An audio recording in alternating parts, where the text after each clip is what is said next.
Déchets et gestion et déchets à la maison. Bonjour enfants de la Terre! Cette vidéo parce que à cause des déchets, ça détruit notre planète. On voudrait vous dire comment faudrait faire pour que notre planète puisse à nouveau revivre. Donc j'ai un devoir de ma maîtresse qui explique ça et j'ai voulu vous en parler. En France, chaque habitant produit 354 kg de déchets par an. Seulement 20% recyclés, c'est-à-dire transformés en nouveaux objets. Mais alors, qui deviennent nos déchets?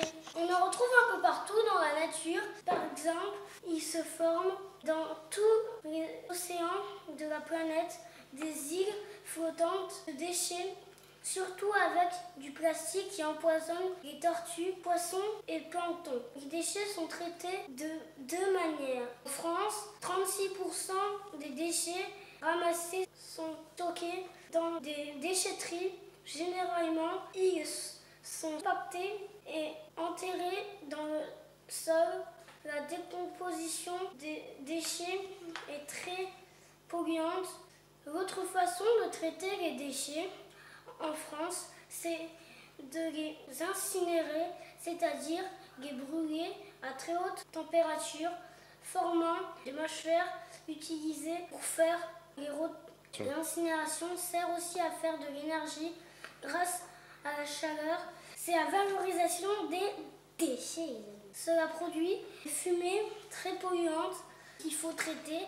Tu as compris, dans tous les cas, les déchets ont un impact négatif sur l'environnement. C'est là qu'il faut m'en dire. Déjà, sur ce qui rentre dans la maison, il y a les courses pour manger et les produits tous les jours.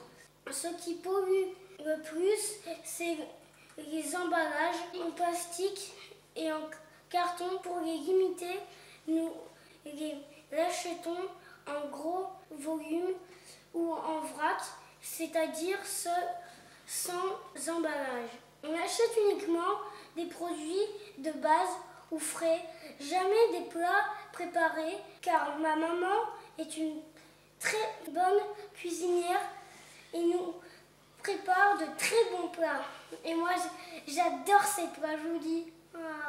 Pour limiter les déchets de la planète, nous achetons beaucoup d'objets d'occasion pour leur donner une seconde vie, comme les vêtements, les meubles, etc. Quand nous en servons plus, nous les revendons à d'autres personnes pour que leur vie continue.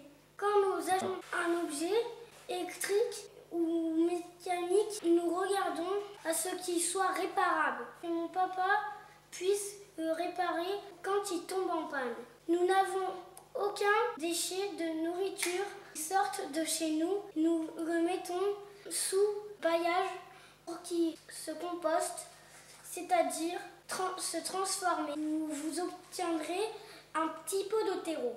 Mais laissez faire les insectes et laissez faire la nature. Ils se transforment en nourriture pour les arbres fruitiers et légumes. Nous produisons des légumes en utilisant les déchets verts de tous nos voisins, les amigos. Et notre terrain ne produit aucun déchet à l'environnement, à l'entretien. On utilise les branches que l'on coupe des arbres. Quand le bois est très vieux, il sert à faire le fond de nos buts de culture.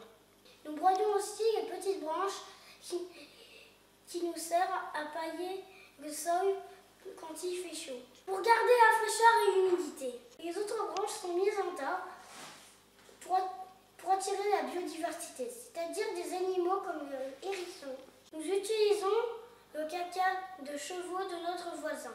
Ce fumier de cheval et les tongs de gazon servent à fabriquer de la bonne terre pour nos buts de culture. On paille aussi avec toutes les feuilles mortes. Nous utilisons même des contenants déchets de plastique pour faire pousser nos semis. Nous stockons aussi notre eau dans des contenants plastiques. Nous faisons tout pour économiser notre eau et notre électricité, pour réduire notre empreinte et les déchets. Alors, si vous avez bien aimé la vidéo, eh bien je vous dis à bientôt déjà.